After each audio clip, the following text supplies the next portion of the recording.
ഇപ്പൈതൽ തന്നെ സൽഭാവം ചൊല്ലുവാൻ ഇപ്പാരിൽ ആരുമേ ഇല്ല ഇപ്പോൾ.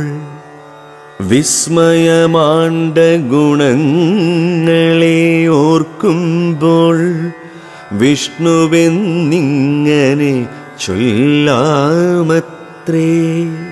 പങ്കജമങ്കയോ ശങ്ക കൈവിട്ടവൻ തങ്കലേ എന്നി വസിക്കയില്ലേ.